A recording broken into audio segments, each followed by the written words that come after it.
प्रीति, तुम्हारा उस दिन शॉपिंग मॉल पर मिलने का प्लान बहुत अच्छा था। तुम्हारे पति को कुछ डाउट भी नहीं हुआ? आगे देखती जाओ मैं और क्या क्या करती हूँ। प्रीति, जो भी करना है करो, पर यार मैं अब तुमसे दूर नहीं रह सकता। हम दोनों का एक होने का प्लान शुरू कर दो। ऋषभ, तुम फिक्र मत करो, बहुत जल्द हम दोनों हमेशा के लिए एक हो जाएंगे। मैंने सब कुछ सोच रखा है। प्रीति एक शादीशुदा औरत थी जो अपनी ननद और पति के साथ रहती थी, पर प्रीति का एक्स्ट्रा मैरिटल अफेयर भी चल रहा था। इन दिनों प्रीति की ननद सोनल अपनी स्टडी टूर पे गई हुई थी, इसीलिए प्रीति अपने पति के ऑफिस जाने के बाद हर रोज अपने बॉयफ्रेंड ऋषभ को घर पर बुला लेती थी ताकि वह दोनों अकेले टाइम स्पेंड कर सके। ऋषभ भी प्रीति को पाने के लिए इस हद तक पागल था कि वह हर बार उसके लिए महंगे से महंगे गिफ्ट लेकर जाता, और प्रीति को तो हमेशा से ही ये सब चाहिए था। एक दिन प्रीति का पति नितिन ऑफिस से घर आता है। अरे प्रीति, ओ प्रीति, कहाँ हो? आज भी तुमने खाना नहीं बनाया? मुझे बहुत जोरों की भूख लगी है यार। बाहर से ऑर्डर कर लो, मैंने कुछ नहीं बनाया।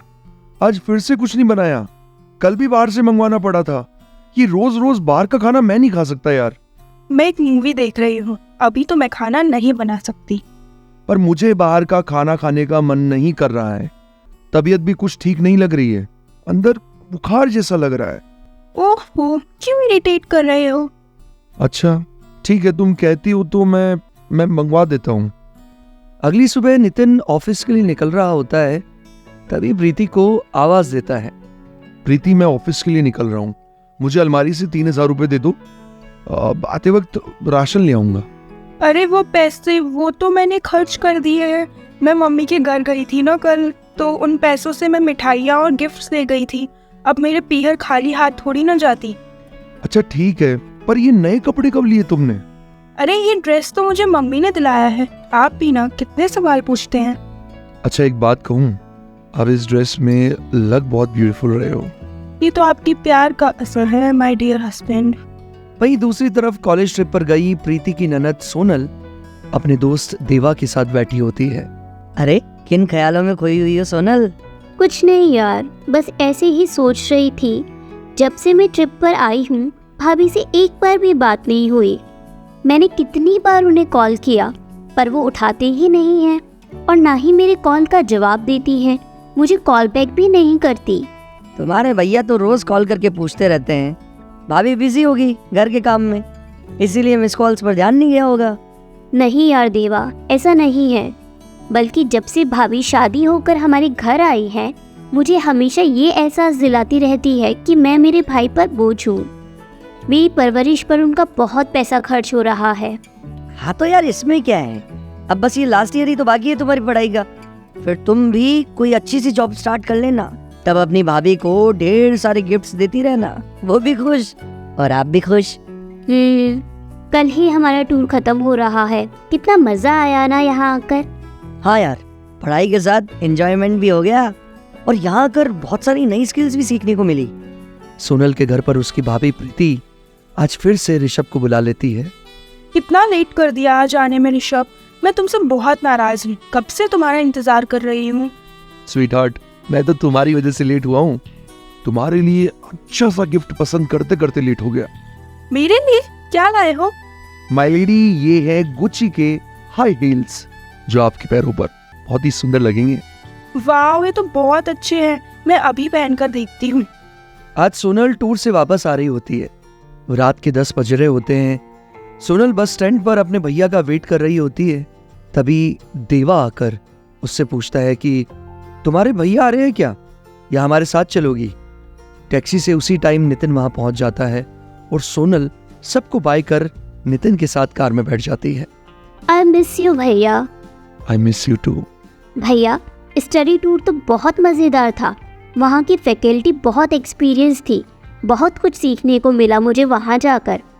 I am proud of you Sonal. मुझे पता है तू जरूर कामयाब होगी लाइफ में। दोनों भाई बहन बातें करते करते घर पहुंचते हैं। घर में घुसते ही सोनल को बहुत अच्छी सी परफ्यूम की खुशबू आने लगती है। वाओ, ये परफ्यूम की खुशबू तो बहुत अच्छी है। किसका परफ्यूम है ये? ये तो मेरे परफ्यूम की स्मेल है। आपकी? ये तो किसी मेल परफ्यूम की स्मेल है भाभी। हाँ, उसमें क्या है, जो मुझे पसंद आया मैंने ले लिया, तुम्हें क्या प्रॉब्लम है? घर में आई नहीं कि आते ही पूछताछ शुरू कर दी। अरे भाभी, आप तो नाराज हो गए। मैंने तो ऐसे ही बोल दिया था, वो स्मेल इतनी अच्छी आ रही थी ना। खाना लगा दिया है, आ जाओ आप दोनों खाने। अगली सुबह हमेशा की तरह नितिन और सोनल के घर से जाने के बाद प्रीति ऋषभ को बुला लेती है। लेकिन आज जब ऋषभ प्रीति के घर आता है तो वो बहुत सैड मूड में होती है।